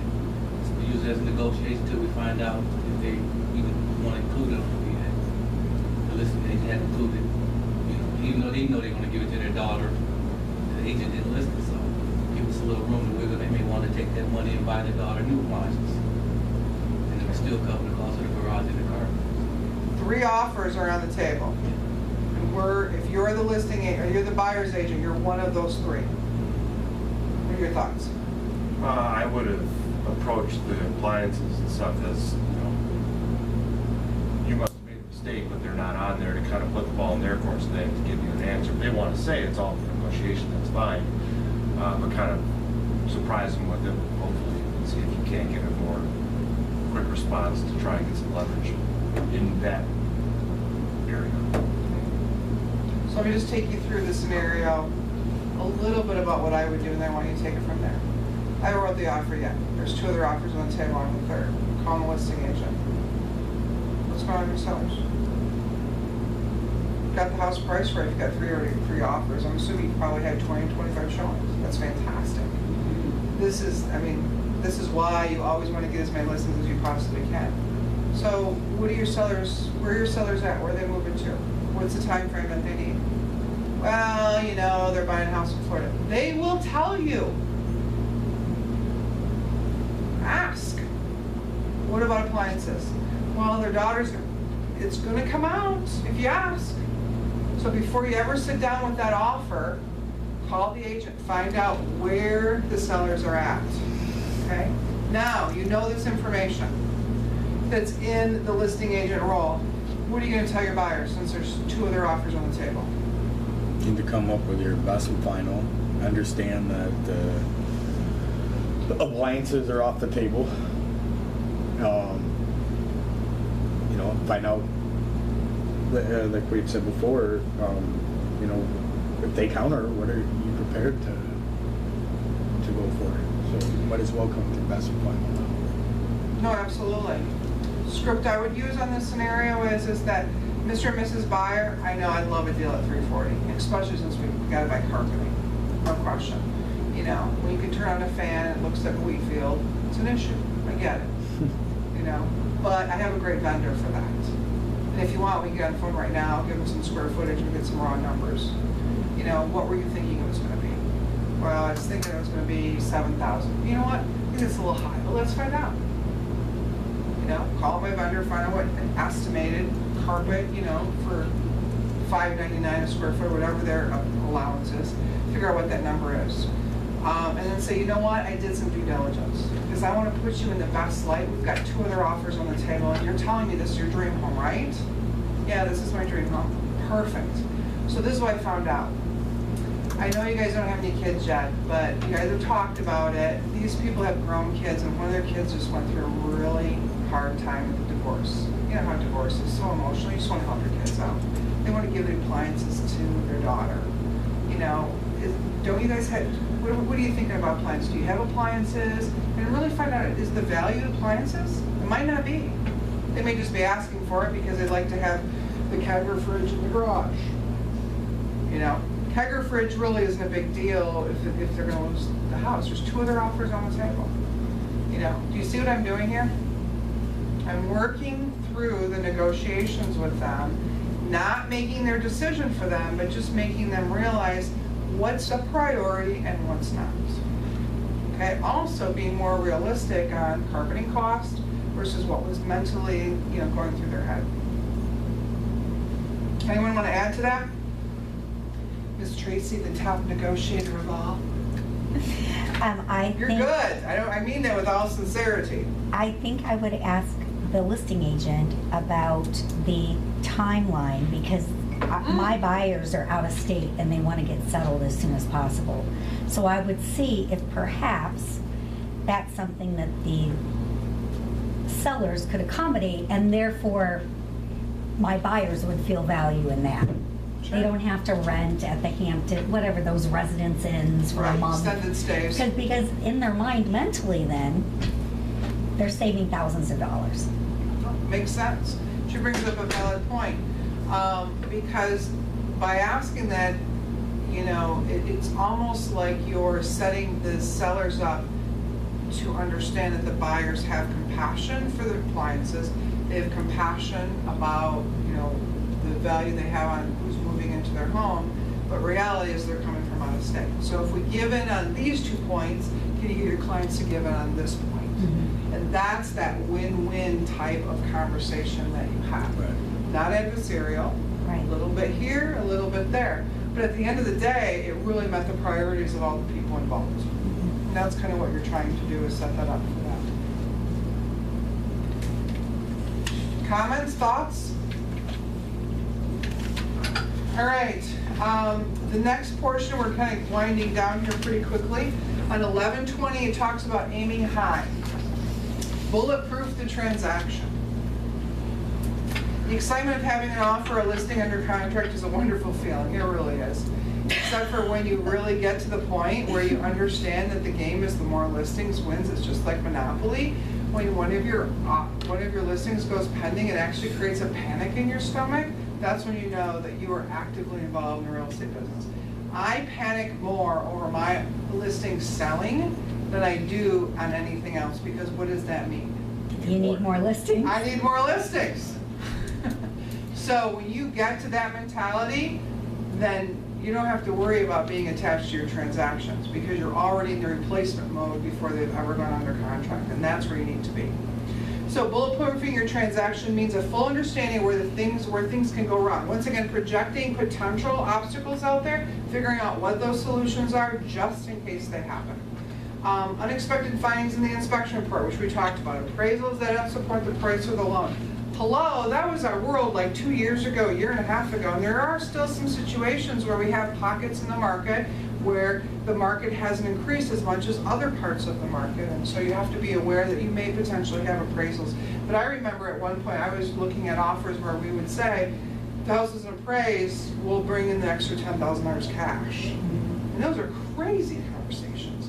I mean, I almost thought I was crazy just talking about it, but that was the marketplace. That's where we were at, because we had just started to recoup from the housing crisis, but yet the comps haven't been there to support what those numbers were. And so that's knowing and understanding where we are as a market is really critical in being the expert in negotiations. Delays and other problems with loan approval and funding. Call the lender. Repeat after me. Call the lender and then ask these questions. Have you approved them or have you qualified them? I know it says approval on here, but what does that mean? Have you just ran their credit? Or have you gone through job verification? Have you pulled their tax returns? Are they self-employed? You know, find out what that is. Not only as a buyer's agent, but before you go out and spend your time. If you're a seller's agent, call the lender. You have the right to call the buyer's lender and ask, you know, what does this pre-approval mean? And I know they kind of give the stipulations already there, but ask them. Say, have they been through underwriting Do you know that the buyers that I work through go through underwriting? And I use it as a negotiating tool in today's marketplace. And I call that agent up and say, I want you to know what my pre-approval means. My purchasers have already gone through underwriting. The only contingency on my pre-approval is appraisal. Do you use movement mortgage? I do. I use 3 different lenders, depending on the product. So, especially now, I was just talking to someone before I came in here, they have a physician's product out there that's phenomenal for people that are like in residency. And it's Telmer Bank is one of the only lenders that does it, but it actually approves them on what their income's going to be in the future with 0 down. Seems dangerous. It's a portfolio package. They're willing to take the risk. Higher points. Right. Might as well wrap it up in security, dump it on Fannie Mae then. Well, the thing about physicians in their internship, they have on their residency, they usually have a contract already in place of where they're going to be practicing. Gotcha. So it literally is a job security type of situation. But anyway, to get focused back on where we were at is that, call the lender. My buyers go through underwriting, especially if they're in a multiple situation offer. There's another thing. Competitive advantage, what sets your buyer up for success is that you can say to the listing agent, how many of those offers do you know that have gone through underwriting? There's not going to be anything funky going on here. As long as the house appraises, which it should, because I ran the comps, you ran the comps, you got multiple offers. So this is a done deal. Those types of conversations are really huge. So I want to make sure that you understand it's okay to ask your buyers to go through underwriting. I know we talked about this, the buyer consultation, if you're here on my previous class, but that's one of the things that I will go through and say, I want to tell you a little bit about today's marketplace. I'll be real with you. You may be in a multiple offer situation. Inventory is low. Days on market is less than 30 days. If you are committed to buying a house, I want to make sure that you're set up to be a power buyer. But there's no question, once we find your dream home, you can start understanding and knowing where you're putting your TV and your furniture. I want you to already be sending out invitations for Christmas dinner. And the only way that I know that you can be put in that scenario is if you go through the pre-approval process with underwriting. Would you do it? Absolutely. But they wouldn't know to ask you. They wouldn't know to ask the lender that. That's your job as their agent to set them up, with what we consider the power level of being a buyer. Contingencies that hold up sales. Big deal.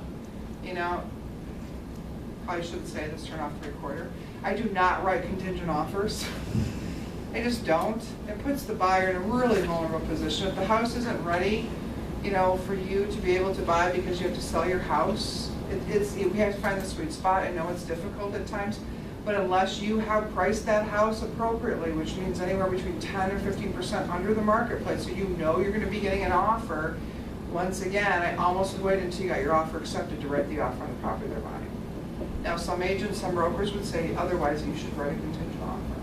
Depends on how you feel and where your skill level is at, on how you can handle that. You don't write it, let's say you get an offer, because I've done this, I wouldn't write it unless we already had, like you said, an offer on the house, but you never know what could go wrong with that offer.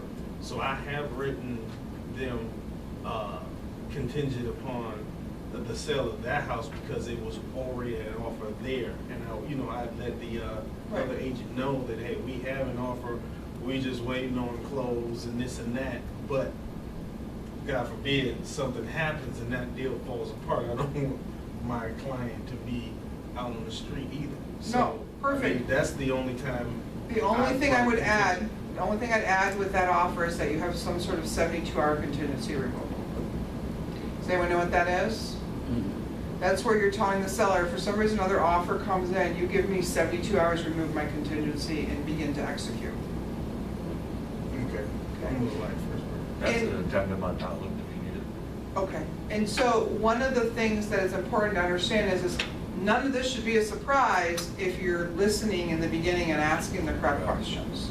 So if you're having a conversation about listing somebody's house, please have the conversation, where are you moving to? And so that will open up the conversation of where we're going to move to. How are we going to get there? have we talked to a lender yet? None of my sellers list their house unless they talk to a lender. And at that point, I say to the lender, you and I have to have this conversation with them. What happens if we find their house doesn't sell? Do they qualify? Is it a risk they're willing to take? So once again, you're setting your seller up to know all of the case scenarios. So they're prepared to make decisions before the decisions have to be made. And that's the key here, is that making the decisions before the decisions have to be made. Remember the flow chart thing? So in my mind, when I go to somebody's house and I go list their house, where are we moving to? Flow chart. What's the next bubble?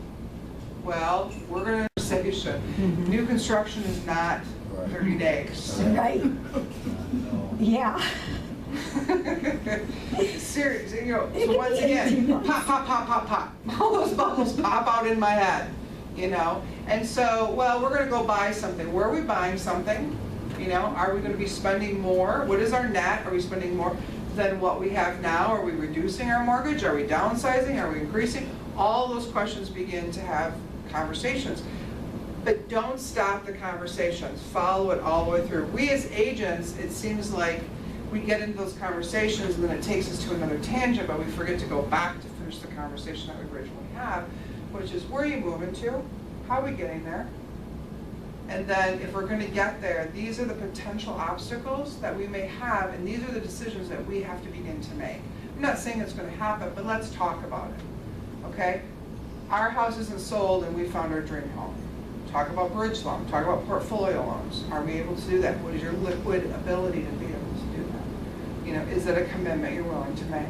So that way, when you get to that point, a 72-hour removal of contingency is a pretty good period of time because they've already made their decision. Now they just have to execute. You know, instead of waiting the 72 hours to make the decision because they're all stressed out. You know, that's why it's so important to have those conversations. Once again, poor communication, attention to detail, vendor selection on the co-op agent's part. Vendor selection on the co-agent's part. Like I said, call the lender. I've seen pre-approvals where I'm like, I don't know who these people are. P.O. box. Okay? I don't even know where your office is. You know, so it's important as a seller's agent that you know. But even more importantly, as a buyer's agent, I've had buyers come into my buyer consultation. We're already approved. Oh, perfect. Bring it with you. Right? Because we're calling. I'm going to find out, what does this mean? Once again, what does this mean? What does your pre-approval mean? You know, ask all the questions that we talked about. And then, just recently this has been popping up. Credit unions are becoming more aggressive and wanting to get more mortgages. And so, because I do volume, I have some pretty strong relationships with lenders. And you tend, as a real estate agent, to want to control the transaction, because that's what we talk about, take control of the transaction. So I get myself into kind of some sticky water sometimes, but it's a lot about how I describe what's going on. So I've been really working on my scripts with scenarios where the buyer brings in a pre-approval. That's a solid pre-approval, okay? But it's with a lender that I don't know, okay? I can't guide them to somebody else, okay, because that's not right. But this is the conversation I do have with them. I understand that you have a relationship with this lender. We're going to give them a call. I'm going to introduce myself with you here, and we're going to talk about some possible, you know, scenarios that potentially could happen that I need answers to find out how approved are you. Are you through underwriting? If they're not through underwriting, at that point I'll say to the purchaser, it's really important that you get through underwriting with this lender. And I say to the lender, not to be any disrespect to you, because I'm very transparent, and that's why I can have these conversations with people, is that I've had really bad success with lenders lately, especially lenders that I have no relationship with. So I need to make sure that if this purchaser is falling off with their dream home, that my big picture, my goal is that those buyers get that house. So these are the questions that we have to deal with right now, and I hope you can respect that, you know. Why am I having that? Because I'd love for them to go to my partner lender, because I have respect with that partner lender. That partner lender has more at risk if they screw up my deal. And things can happen. It happens at loan origination. It happens in underwriting. Things fall through the cracks. They forget to get documented.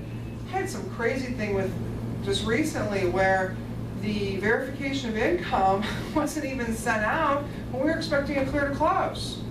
I was like, that's like loan origination time. And so the loan originator, who I didn't know, does this whole dance about, well, that's not how we do that here.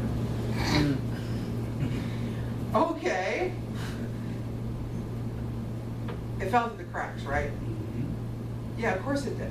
You don't need to, just be honest with me. You know, but that's what we do, that's real life. And so how do you combat that? Because remember, our job is to get the contract and remember the big picture in mind, which is to get them in their dream home.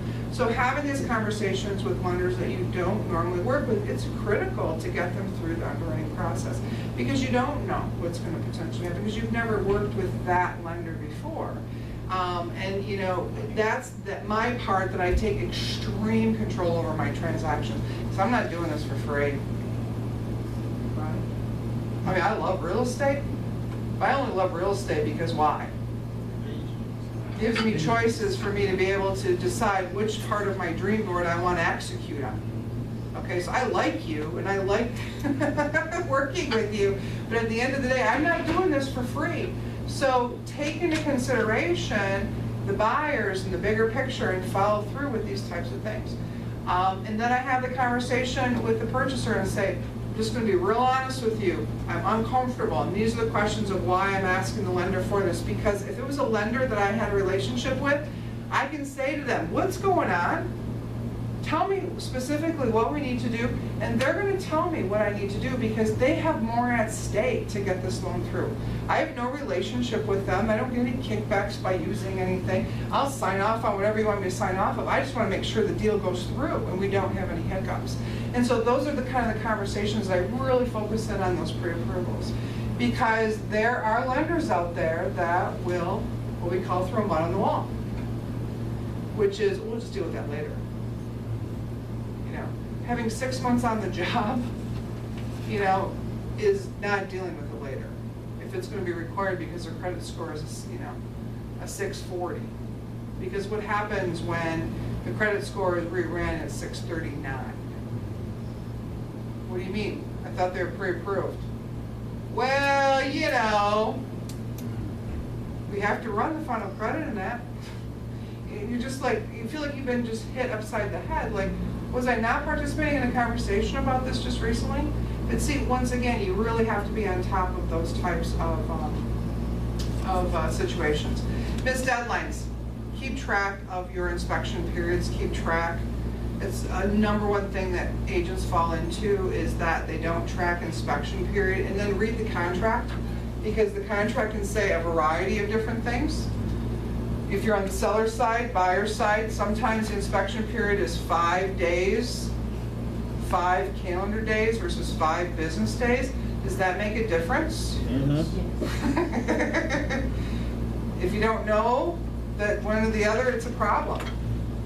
Or reporting back to the seller concerns that you have with the inspection report. Is that 2 days from the date of the inspection was done, or is that 2 days from the inspection period being over? And does that have to be in writing, or is that verbal? You know, so you have to, and then how many days does the seller have, and when does that calendar start? So I do something really simple on all of my transactions. I have a little checklist that writes out the terms, so I don't have to reference the contract. Why is that? Because I have one sheet that references everything that I need. And it has dates. Because you know, once that contract is signed, bam, day 1, we're in the game. So you can say specifically what the dates of your deadlines are, so you aren't missing them. And it's hard to backspin that. I've done it years and years ago. I learned real quickly based off of experience. So learn off of my experience. You can't backpedal inspection dates. If you did not disclose to the seller in your period of time, your buyer's still obligated to buy that house. Now, how do you work through a faulty roof? Someone's buying a roof. Someone's doing a concession, you know. So just keep that in mind. Question? So you do that, so like you use your check sheet with every deal, so like for file folder. You would just use your check sheet, and so then you put the date next to it, so you would stay on point. Correct. Is that what you're saying? Yeah, Okay. so let me just give you a scenario. I have 5 calendar days to do my inspection. When's my inspection? Does it fall in the calendar days? So if it falls in the calendar days of, let's say, the 3rd day, what is the date that I have to notify the seller? Well, it says on the contract 2 days after my inspection date occurs. So that would be Friday. Friday is my deadline to let the seller know if I have any objections. What's that date look like? And then how long does the seller have to respond to that? 2 days? Okay, what is that? Sunday, I have to hear back from the agent, and that's the date. That's what I have on my checklist. Because if you have days, like 1 day, 5 day, 4 day, you have to have the calendar day, because now the time clock is actually ticking. Standard, if I'm trying to be competitive in the marketplace, I'll do usually 5 business days, 5 calendar days. You know, it's kind of the same, but not really, but 5, that number 5 seems to be pretty realistic, because if there is a problem and you're gonna have a deal crash and burn, 5 is pretty realistic for the seller to tie up the property. When you get into 7 days, it seems like an entire week, and so the seller's maybe not as negotiable with you in your offer. So those are kind of the thoughts you're thinking about when you're negotiating the terms. So if there's no offers on the table, you know, I can usually pull 6, 7 days. But at the end of the day, is it really important? You should be able to get an inspection scheduled within 24 to 48 hours. There really isn't a need to do it unless you're buying it on a weekend. And that's when those calendar versus, you know, calendar versus business days falls in. So. And what about the septic and well? Those usually take a little bit longer to get an inspection done. So Yeah, and that's actually a good point.